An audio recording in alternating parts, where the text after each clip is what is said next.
Hi guys, Olive here. In today's video, I'd like to tell you about the books that I read in April of 2019. The first book I read in April was one that I had been seriously craving since I loved the author's previous book so much when I read it last year, and that book was When Women Ruled the World, 6 Queens of Egypt by Cara Cooney. This is the second book by Egyptologist Cara Cooney. Her first book was all about Egypt's longest reigning female pharaoh, Hatshepsut.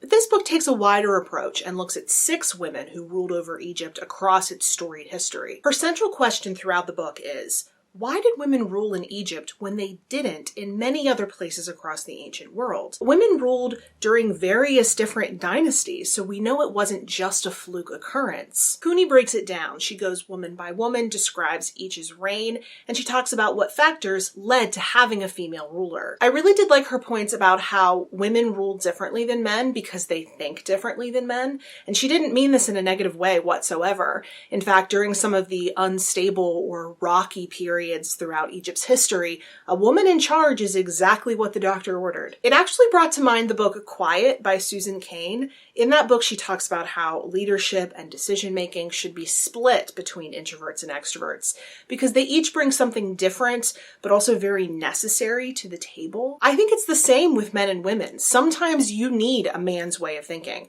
Other times, you need a woman. In this book, Cooney made a lot of the same points that she did in her previous book, The Woman Who Would Be King, about how we see female rulers even now, but she did really try to yank the conversation like hooked finger in Chic style into the modern day, and sometimes it could feel really forced. Personally, I preferred the Hatshepsut book a lot more because those pages weren't divided across 6 different women.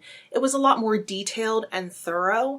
However, reading this book definitely did satisfy that urge I was feeling for another Cara Cooney book. Next, I finished up a straggler for March's reading. That was Deronda by George Eliot.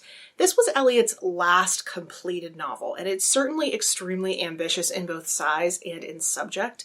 It's way longer than I thought, and in this book she takes on 2 seemingly very disparate people and storylines and merges them together in a way that both clashes and works somehow. Gwendolyn is a pampered and spoiled young woman. She's the only child of her mother's first marriage and is completely doted on. When she goes on the marriage market after a series of unfortunate turns of events for her family, she's drawn in by the wealth and station of a particular suitor, but is torn about what to do when she finds out something shocking about him. Our other story is of young Daniel Deronda, the well-educated ward of a wealthy gentleman who seems to get indignant on behalf of others for a living, but is also seeking information about his mystery parentage. These 2 characters keep colliding with each other on their respective life paths, and the more they do so, the more we see them as complete opposites.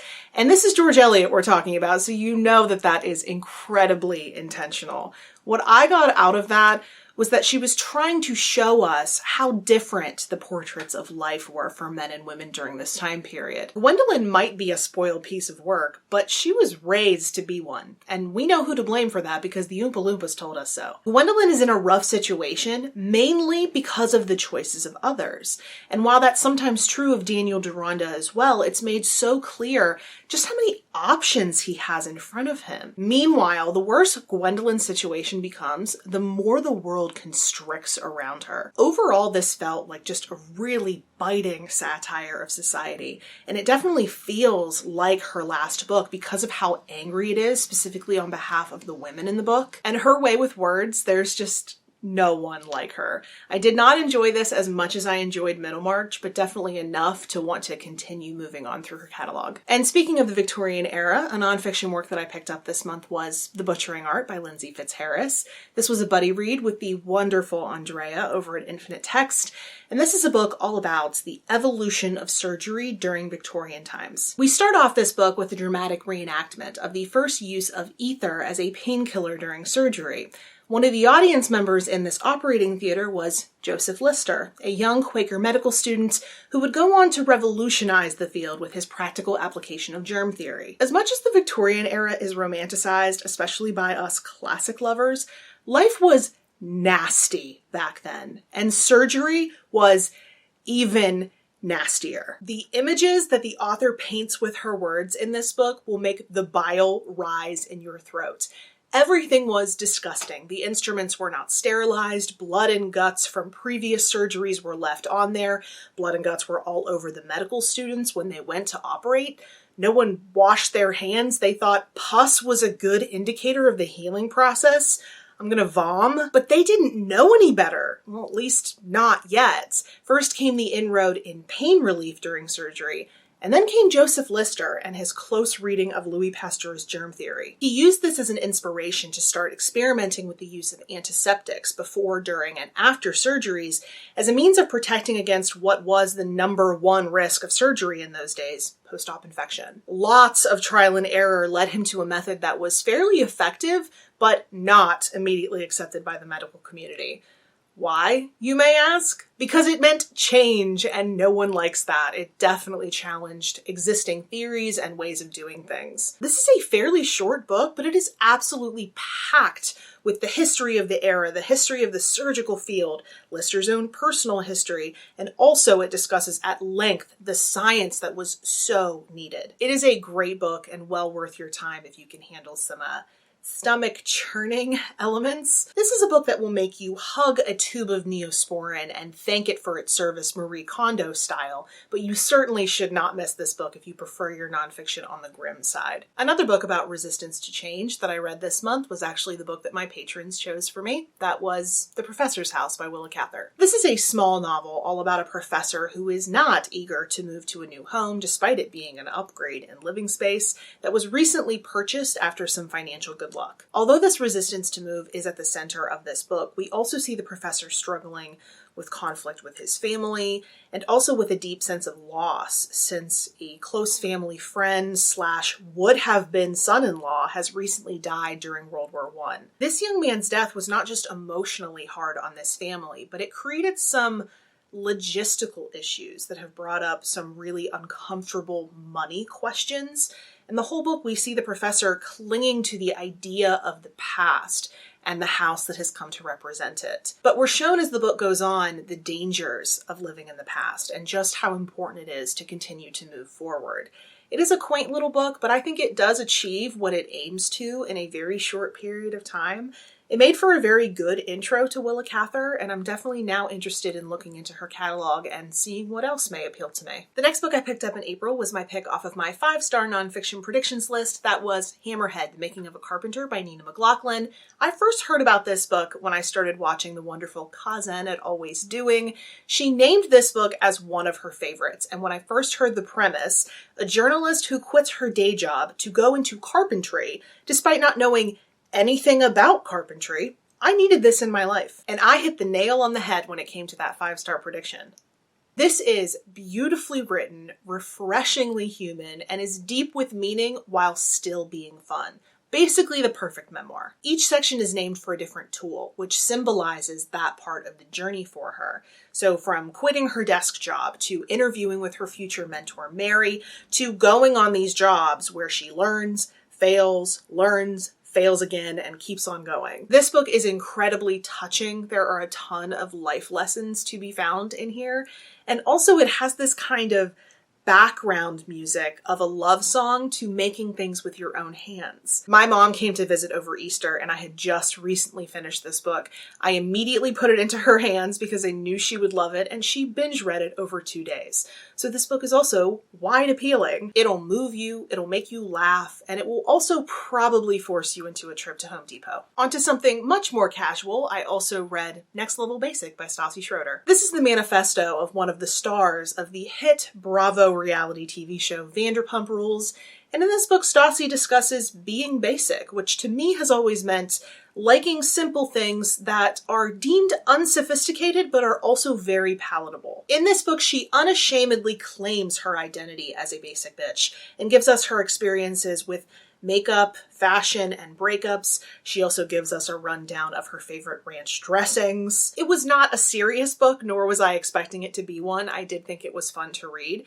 I did find it really interesting, though, how Stassi was proclaiming that all of us should just like what we like and not be sorry about it. but in the same breath would say things like, well, not all of us want to read War and Peace, as though the basic world and the cultured world exist in their own respective vacuums. But those two things aren't mutually exclusive. I hope the inclusion of her book in this wrap-up proves that point. If the message is love what you love, and you love both Shakespeare and Papa John's pizza, then that should be under that acceptance umbrella. It's possible to like high culture and popular culture simultaneously, but maybe that's a book I need to write. Something I'm definitely not ashamed to love is Dinosaurs, and that is why I picked up The Rise and Fall of the Dinosaurs by Steve Russotti. I thought it was about time that I picked up this very popular nonfiction book. This is a comprehensive history of how the dinosaurs became what they were, what their lives were like, and what ultimately caused their demise. I think most people know at least a little bit about dinosaurs, but this will take your understanding of them to a whole new level. The author is a paleontologist himself, so not only is he actively involved in the field, but he is beyond enthusiastic about it. He makes a really great case for the link between birds and dinosaurs. Spoiler alert, birds are dinosaurs. And he gives some really impressive visuals with his writing. For the very first time, I was able to actively envision the size of these creatures. And his play-by-play of what the dinosaurs would have seen and felt the day of and following the asteroid impact was fantastic. The only reason this book didn't earn the full 5 stars from me is because since the author is an insider and is friendly with a lot of the other scientists discussed in this book, he wants to give you a lot of little personal details about them, and it's peppered through the entire book. But since not one of those scientists in particular stays important throughout the whole book, it kind of just felt like a guy at the bar telling you lots of little details about people in a story when you've never met them, so you don't really care. I don't need to know anything about the personal style of a scientist for me to appreciate their science. I understand that's nitpicky, I just don't think it belonged. This is a must-read for dinosaur lovers, and if you'd like to hear even more details on this book, I will link for you down below a great review that Emma from A Cup of Books did of it. She is definitely one to watch if you like nonfiction content here on BookTube. The next book I read in April was one that I wanted to like so much more than I actually did. That was Dragonwyck by Anya Seton. This book is about a young country girl named Miranda who is invited by a wealthy distant cousin to come for an extended visit to his family's mansion, Dragonwyck. Miranda is a dreamer, and she is dissatisfied with her quiet rural life, so she's thrilled with the idea that she could escape it. But once she actually gets to Dragonwyck, things aren't as expected. Her cousin, Nicholas's wife, is not thrilled about her arrival and treats her like the nanny to their daughter. And also, Nicholas, although he enchants and charms Miranda, seems to willingly ignore the growing tensions with the tenants of his land. All the lunacy in this book rises to a really over-the-top crescendo, which I obviously can't tell you anything about.